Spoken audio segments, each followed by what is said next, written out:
যে সুমন তুমি যদি আমার ছেলের বাঁচায় দাঁড়াও, আমার ছেলে 100-তে 100 আমার ছেলে আমার বুকে আসবে দিবা। তুমি তোমার ছেলে, এই কারণে তোমার আমি সুমনকে ডাক দিছি। তুমি আবার মনে কোনো কষ্ট নিও না বাবা। এবার প্রিন্স মামুনের কেস লড়বেন এমপি ব্যারিস্টার সুমন, এমনটাই জানালো প্রিন্স মামুনের মা। ভিউয়ার্স, পুরো ভিডিওটি শুরু থেকে শেষ পর্যন্ত দেখে অবশ্যই আপনার মতামতটি জানিয়ে দিন। সুমনকে ডাক্তার দেওয়ার অধিকার তুমিই রাখছো আমাদেরকে, বলছো যে আমাদের বয়স যাগো বেশি, আমার চেয়ে বয়স বেশি যার, তা আমাকে সুমনকে ডাক দিবা। ধর্ষণ মামলায় আটক হয়েছেন টিকটকার প্রিন্স মামুন। বিয়ের প্রলোভন দেখিয়ে 3 বছর ধরে লায়লাকে ধর্ষণ ও নিজের স্বার্থে লায়লাকে ইউজ করেছে প্রিন্স মামুন ও তার পরিবার। মামুনের কঠিনতম বিচার চেয়েছেন লায়লা।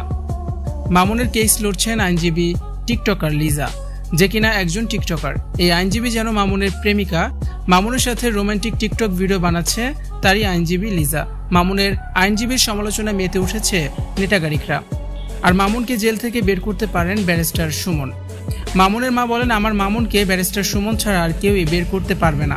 আমি সুমনের কাছে অনুরোধ করছি একজন অসহায় মা হয়ে যেন মামুনকে সে জেল থেকে বের করে আনে।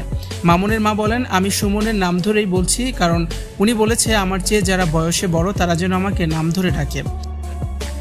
আমি তো মা, সুমন আমার ছেলে, আমার ছেলেকে যেন সে জেল থেকে মুক্ত করে আনে। প্রতিবন্ধী 2 ভাই বোনের মুখের দিকে তাকিয়ে মানবতার ফেরিওয়ালা ব্যারিস্টার সুমন যেন তার পাশে দাঁড়ায়, এমনই আর্জি জানিয়েছেন টিকটকার প্রিন্স মামুনের মা।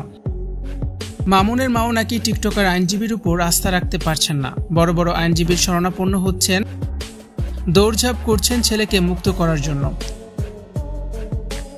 ভিউয়ার্স, আপনি কি চান ব্যারিস্টার সুমন প্রিন্স মামুনের কেস লড়বে? আপনার মতামতটি কমেন্টস করে অবশ্যই জানিয়ে দিন। আর ভিডিওটি দেখার জন্য ধন্যবাদ।